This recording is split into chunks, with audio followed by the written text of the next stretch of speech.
Hi, I'm Shawn. Welcome back to our video blog. Today I'm going to be talking about antiquated home buying advice.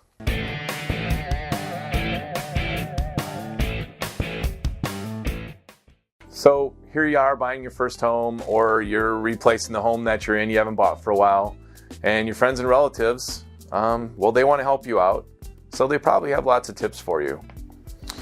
Here's a few that might not make the cut anymore. Just with the fluid market and things changing, it's not always sage advice that you're receiving.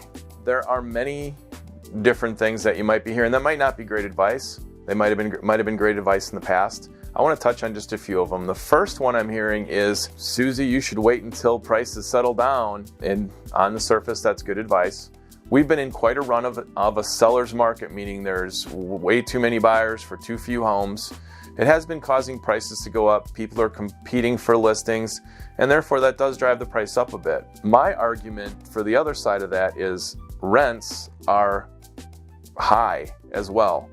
And typically when we do the math, in most cases, almost all cases, you'll find that paying rent is more expensive than owning your own home once you net it all out.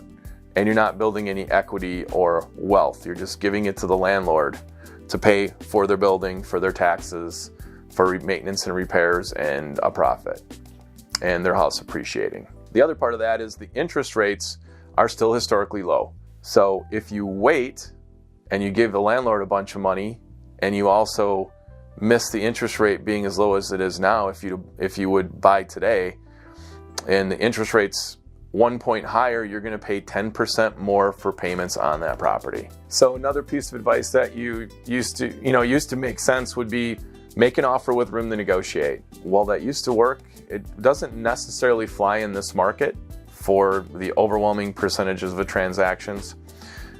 Sellers are hearing that, and properties are selling. The ones that are selling for close to or even over list price, typically.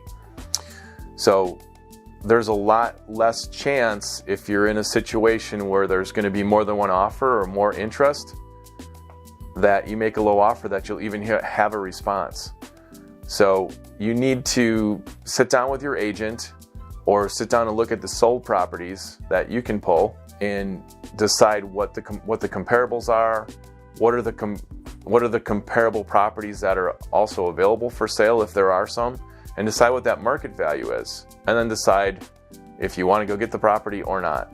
Otherwise, like many of the buyers that are out there this past year and even the year before it, you may run into buyer fatigue or buyer frustration and just simply decide you're just going to keep renting because it's not worth it. You need a strategy. So another piece of advice that you're most likely hearing is that you should wait for spring. That's when all the properties are coming on the market, when it's nice out. Quick reiteration of something I've said ad nauseum before, which is most properties close in June, and that's what everybody hears in the paper, and that's blah, blah, blah.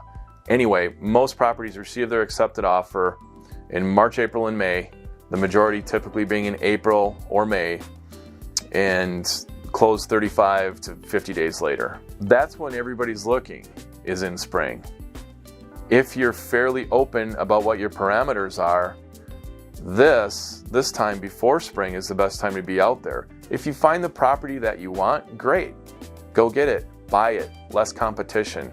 You wait till spring, if it's what we're expecting, which is going to be like pretty much more the same from last year, from 2018 and 2017, you'll have to compete at that point more highly than you would now. So I wouldn't wait for spring if you can find the right property now. Like I mentioned, there's more, but the final one I talk about is advice that you might be hearing from more recent purchasers who have survived the torrid pace of the market of the past couple years. And this is what we're hearing from some of the people coming in. Well, I really like that place. I need to make an offer. I need to write over list. And we're like, whoa. What you need to do is slow down just a little bit. Yes, we have to get that offer in, but we, as your fiduciary, need to run the comparable market analysis and make sure that what you're doing is somehow sane and also protect you in case it turns out that it doesn't appraise or that there's something wrong with it on inspection. We're seeing a lot of offers with very few contingencies, escalation clauses, all kinds of fun stuff to make sure your buyer is successful at getting the property. And a lot of times I just wonder kind of out loud if that's really a good thing to go super gangbusters and pay way too much for a property just to get it and win. Those are a few of the pieces of advice you might be receiving from your friends and family that you may want to discount.